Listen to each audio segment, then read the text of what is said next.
نبينا محمد وعلى آله وصحبه ومن تبعهم بإحسان إلى يوم الدين. Alhamdulillah, kita kembali melanjutkan kajian kita dalam mengkaji kitab atau risalah Ma'na Taghut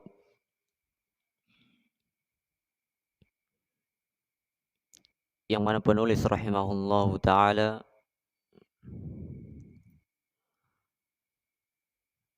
telah memberikan kepada kita anjuran untuk berilmu, untuk mengulang-ulangi ilmu tersebut, dan penulis telah mendoakan bagi orang-orang yang membaca, mendengar, dan mempelajari dari risalah beliau rahimahullah. Kemudian kata penulis rahimahullahu taala, "I'lam rahimakallahu taala anna awwala ma faradallahu 'ala ibni Adam al-kufru bit-taghut wal imanu billah." Ketahuilah, semoga Allah merahmatimu, bahwa hal pertama yang Allah wajibkan terhadap anak cucu Adam adalah kufur terhadap tagut dan beriman kepada Allah Subhanahu wa taala.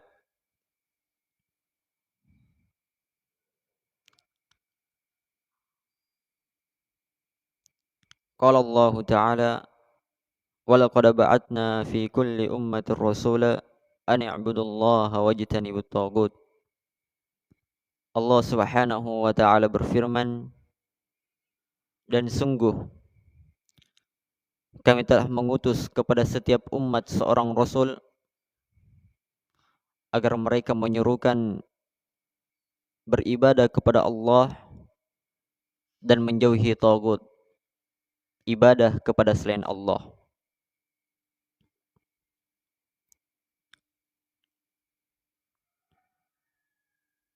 Jadi beliau rahimahullahu taala menerangkan kepada kita semua bahwa kafir kepada tagut, mengingkari ibadah kepada selain Allah, kemudian beriman kepada Allah adalah perintah pertama bagi anak cucu Adam. Jadi bukan hanya perintah untuk umat Muhammad, tetapi ini adalah perintah kepada seluruh manusia. Yang mana penulis menerangkan kepada kita bahwa seluruh rasul mereka berdakwah di atas ini agar manusia itu beribadah hanya kepada Allah, agar manusia mengingkari ibadah kepada selain Allah.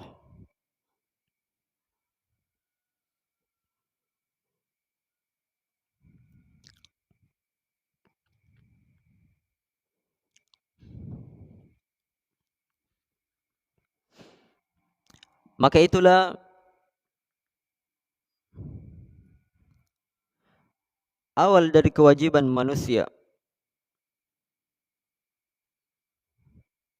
dan itulah awal dari apa yang diserukan para nabi dan para rasul Allah Subhanahu wa taala.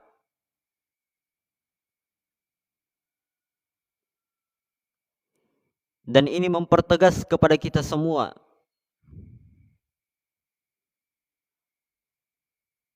bahwa makna taghut di dalamnya menyingkap hakikat tauhid yang dibawa oleh para nabi dan para rasul, dan juga mempertegas kepada kita akan makna la ilaha illallah. Karena yang telah kita ketahui bersama bahwa tauhid itu adalah tatkala kita memurnikan ibadah hanya kepada Allah dan meninggalkan segala ibadah kepada selain Allah Subhanahu wa taala.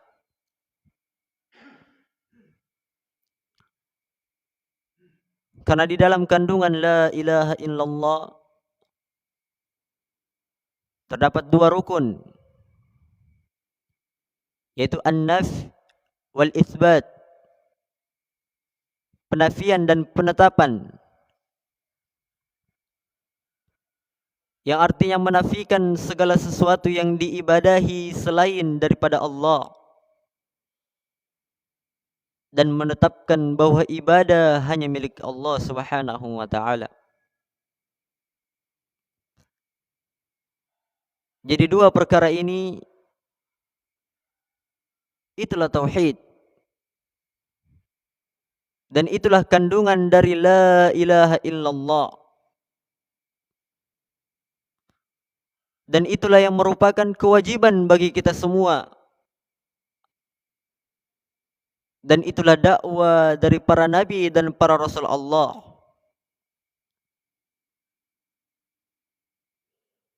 Jadi kewajiban ini adalah perkara yang menjadikan seorang muslim itu syah di dalam keislamannya.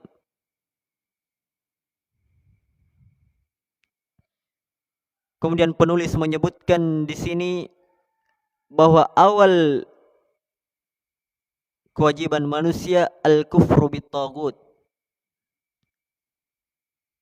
Beliau menyebutkan duluan al-kufru bit-taghut, kufur kepada ibadah selain kepada Allah.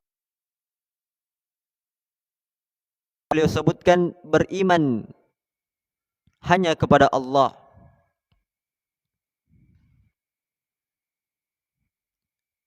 Beliau dahulukan kufur terhadap tagut karena banyak tempat di dalam Al-Quran Allah Subhanahu wa ta'ala sebutkan. Di dalam surah Al-Baqarah Allah Subhanahu wa ta'ala berfirman, la ikraha fid din, qad tabayyana ar-rusydu minal ghayy, faman yakfur bit-taghuti wa yu'min billah faqad istamsaka bil urwatil wuthqa.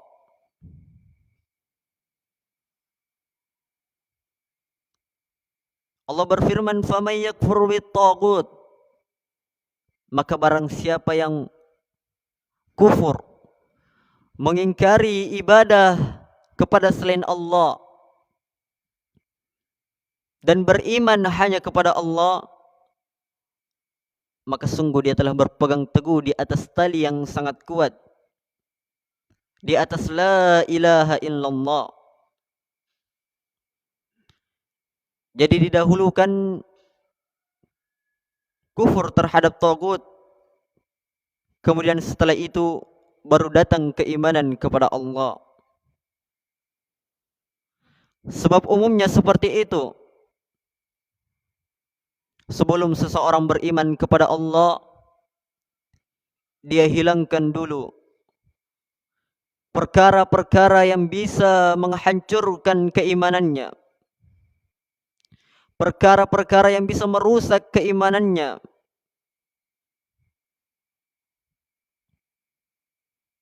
Oleh karenanya dia berlepas diri dari tagut, dari ibadah kepada selain Allah. Dia mengingkarinya, dia menjauhinya. Baru setelah itu dia beriman kepada Allah.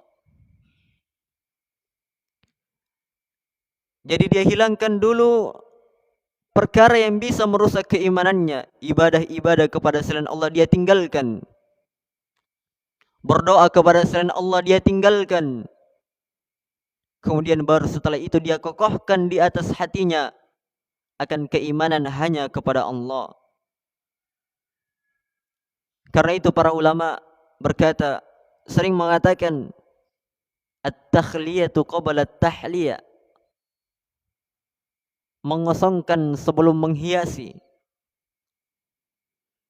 Jadi dia kosongkan perkara yang bisa merusak ibadahnya. Dia tinggalkan, dia jauhkan seluruhnya. Apa-apa yang bisa merusak agamanya, apa-apa yang bisa merusak keimanannya, apa-apa yang bisa menghancurkan kehidupannya, dia tinggalkan, dia kosongkan. Kemudian setelah itu dia hiasi kehidupannya, dia hiasi keimanannya dengan ibadah hanya kepada Allah Subhanahu wa taala. Atau dengan kata at-tasfiyatu qabla at-tarbiyah, dia bersihkan sebelum dia mendidik. Sama halnya juga dia bersihkan segala sesuatu, segala perkara ibadah kepada selain Allah, kesyirikan kepada Allah. Dia bersihkan seluruhnya, dia hilangkan di dalam hatinya, di dalam pikirannya, sehingga tidak ada di dalam kehidupannya kesyirikan kepada Allah. Kemudian dia didik dirinya di dalam beribadah hanya kepada Allah Subhanahu wa taala. Oleh karenanya di beberapa tempat Allah sebutkan al-kufru bit-taghut, mengingkari, berlepas diri, meninggalkan, kemudian setelah itu beriman hanya kepada Allah Subhanahu wa taala, mengikhlaskan agama hanya kepada Allah. Sebagaimana Nabi Ibrahim alaihi salatu wassalam, Allah Subhanahu wa taala berfirman, wa idh qala Ibrahim li abihi wa qaumihi innani bara'um mimma ta'budun illa alladhi fatarani fa innahu sayahdin. Dan ingatlah tatkala Nabi Ibrahim berkata kepada ayah dan kaumnya, innani bara'um mimma ta'budun, sesungguhnya saya berlepas diri dari apa yang kalian ibadahi. Didahulukan berlepas diri, ini kufur terhadap tagut. Baru setelah itu illalladzi fatarani, kecuali yang telah menciptakanku, ditetapkan ibadah hanya kepada Allah Subhanahu wa taala. Maka seorang muslim, dia menjadikan dirinya itu kosong peribadatannya kepada selain Allah. Kemudian dia hiasi dirinya dengan ibadah-ibadah yang ikhlas, dengan ibadah-ibadah yang jujur hanya kepada Allah Subhanahu wa taala. Jadi itulah mengapa Allah Subhanahu wa taala sebutkan, dahulukan ingkar kepada tagut, kemudian beriman kepada Allah Subhanahu wa taala. Saya kira cukup untuk hari ini. Insyaallah kita lanjutkan pada pertemuan berikutnya. Subhanakallahumma bihamdik, asyhadu an la ilaha illa anta, astaghfiruka wa atubu ilaik. Wassalamualaikum warahmatullahi wabarakatuh.